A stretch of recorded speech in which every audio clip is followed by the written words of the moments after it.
Carnivore versus herbivore, which is medically healthier? By design, humans are carnivores in nature. Here's why. Medicine continues to evolve. More and more, emerging clinical data seems to support health benefits of LDL and animal-based foods. Perhaps LDL isn't a bad guy, as we used to think. In fact, many medical experts start to agree that labeling LDL as bad cholesterol is a bunkum. Likewise, a vegan diet does not equally mean a healthier lifespan. Saying LDL is good guy may provoke public's disagreement and anger. Some may say that, come on, you've got to be kidding. High cholesterol means better health? Are you a professionally trained and qualified medical doctor? Be sure to subscribe and get notification for future videos on LDL and cholesterol in deep discussion. A leap of faith comes about when we believe red fatty meat is rich in high saturated fat, hence associated with poor health due to higher cholesterol content, and instinctively misguide us to perceive a plant-based diet is the best, the healthier choice, due to lower saturated fat.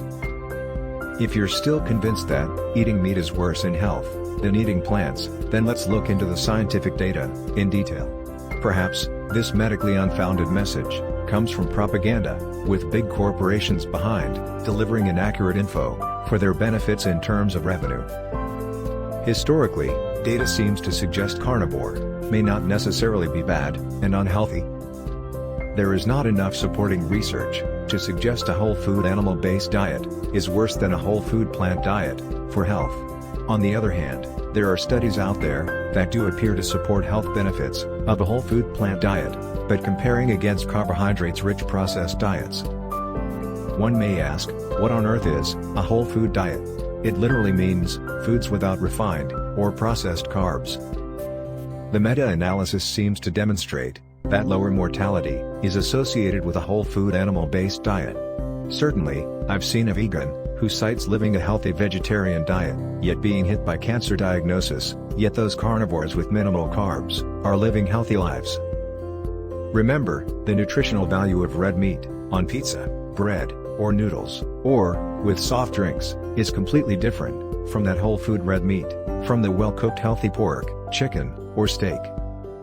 One scientific, randomized controlled trial paper, sanctioned by WHO years ago, supports the benefits of animal-based foods in children growth retardation or stunting prevention.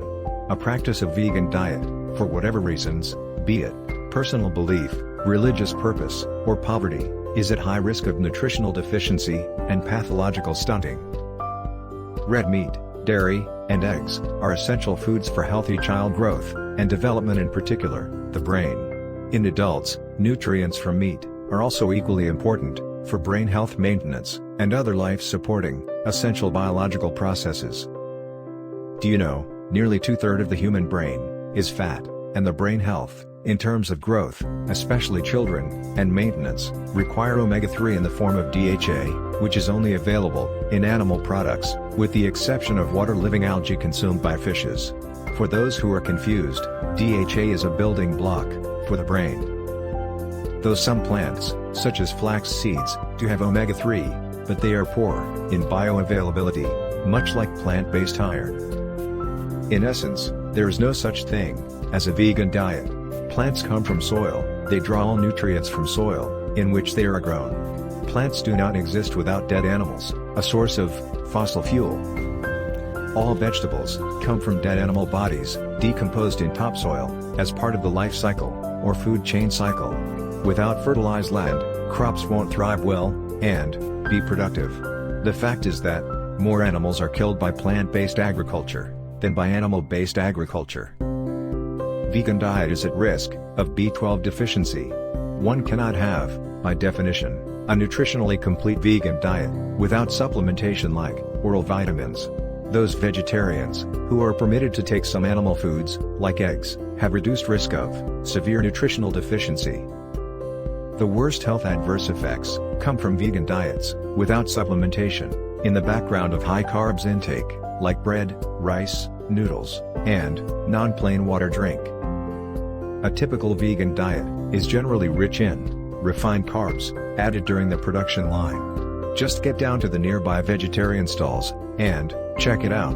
A vegan stall solely makes profit, based on high naturally occurring complex fiber sources, will not last long, in terms of the business world. Zinc, iron, and copper are way more available in animal foods than plant sources. Besides, the bioavailability of these nutrients is poor in plant-based foods. For instance, non-heme iron from plants is poorly absorbed by humans. Anti-nutrient factors in black beans and teas, such as phytates and tannins, interfere with micronutrients absorption by up to 50%. If taken together, they all are part of the vegetarian meals. Hence, plant-based micronutrients are generally found in less bioavailable form than meat sources. Do you know that iron deficiency interferes with normal human biological functions, increasing risk of hair loss, tiredness, anxiety, and even heart attack? B12 and DHA deficiency puts one at risk of memory deficits with dementia and mood disturbances. Vegetarian diets, in particular vegan with high carbs intake, generates very unfavorable biological health profiles, like micronutrient deficiency, insulin resistance, with reduced LDL, but elevated triglycerides. There are, at risk of infection prone, due to immune deficiency, as well as higher risk of dementia, and cardiovascular risk mortality. Also, vegetables and seed oil, rich in omega-6 fat, accelerate oxidative damage, increasing risk of pattern VLDL, or, in other words, a damaged, small-sized LDL. This does not happen in a saturated fat environment. Besides, certain plant substances, such as lectins and glutens, can be health hazard to humans, triggering autoimmune response, causing gut inflammation with malabsorption, and thyroiditis with hypothyroidism. Do you know that osteoporosis may be reversed with adequate animal protein intake in the background of vitamin D and calcium supplementation? Also, can you get adequate vitamin C from a whole food meat diet? Yes, you can. Interestingly, meat had been used to fight against scurvy during the World War era, and the remedy worked pretty well. Hence, turning yourself into a carnivore seems to reverse those health issues coming from pure plant diets, in particular with the reduction in refined carbohydrates intake. For those who stay tuned this far, I'm glad to tell you that animal foods including eggs, which may raise one's blood cholesterol, in fact, may be good news to celebrate, rather than bad news to mourn. Take-home message: if you were given only one choice, between whole meat or whole vegetarian foods, and wish to have a nutritionally complete diet, it's definitely not a vegetarian diet. Until then, see you soon and take care.